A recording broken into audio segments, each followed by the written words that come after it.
Welcome to The Explainer. Today, we're going to tackle a really critical topic.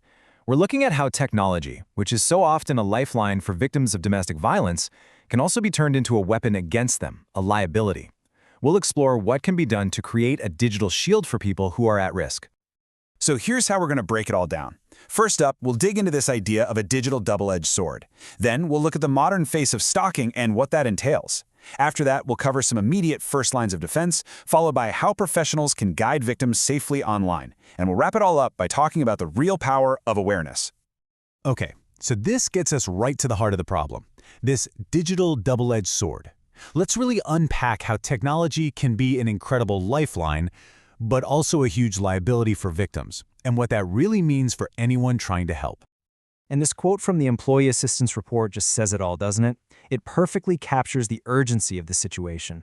All this new tech that we have at our fingertips brings with it a whole new set of worries, especially when it comes to the very real risks people face when they're just trying to get help online.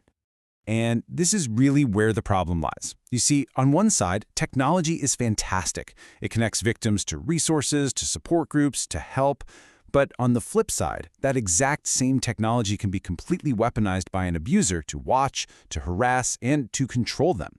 It is the definition of a double-edged sword, and we've got to understand both sides to do any good. All right, now that we've set the stage with this idea of a digital double-edged sword, let's look closer at what this new face of stalking really looks like. We're going to dive into the specific tools of digital abuse and see how abusers are using tech to terrorize and control their victims. You know, one of the most chilling tools out there is something called a keylogger. Just think about it for a second. It's a piece of software, or even a physical device, that records every single key a person types on their computer. That means every password, every text, every search for help. It's all being secretly logged and sent to the abuser. It's an absolute invasion of privacy and an incredible tool for control. And believe me, it goes way beyond keyloggers. Abusers have a whole arsenal of methods they can use. We're talking about GPS trackers hidden on a car, tracking apps on a phone, constantly monitoring social media, even turning a phone into a secret microphone.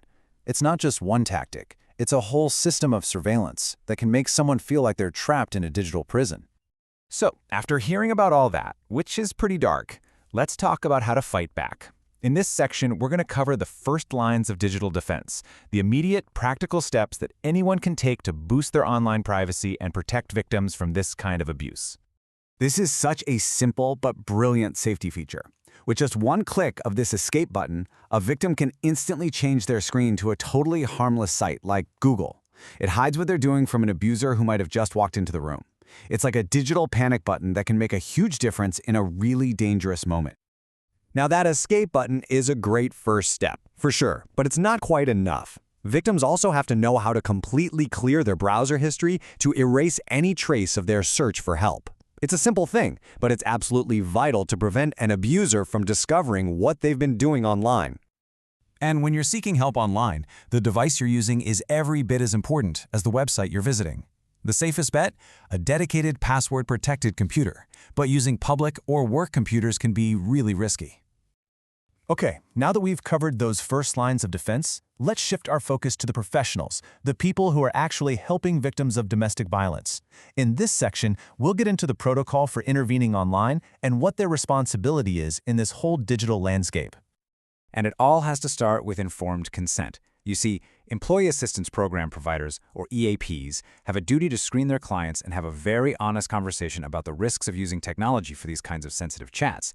You just can't assume that clients know about the dangers of digital stalking and other online abuse. And this table really lays out just how careful they have to be. Professionals need to look at the nature of the relationship, the client's access to safe technology, and this is a big one, the risk of transcripts being shared. A saved chat log that's supposed to be supportive could become a weapon in the wrong hands. It's a whole process designed to keep everyone, both the client and the provider, safe. So what's the end goal in all of this? Well, it's really about empowering victims and the people who help them through knowledge and awareness. In this last section, let's look at the real-world impact of digital safety education and how it helps create a safer online world for everybody. I mean, this feedback from someone who took a course just says it all. Education has a direct, tangible impact. It makes the professionals working with domestic violence victims more effective. It's not just about providing support, it's about building a safe and secure space where that support can actually work. This is such a powerful statement. It shows a complete shift in perspective. The helper now understands that they are a critical part of the client's safety plan. Every single text, every email has to be thought through carefully to make sure it doesn't accidentally contribute to the cycle of abuse. So that leaves us with this final, crucial question to think about. In a world that's more connected than ever before, how do we make absolutely sure that technology serves as a shield for people and not just another type of cage? Because as fast as technology evolves, our strategies for safety, privacy, and protection have to evolve right along with it.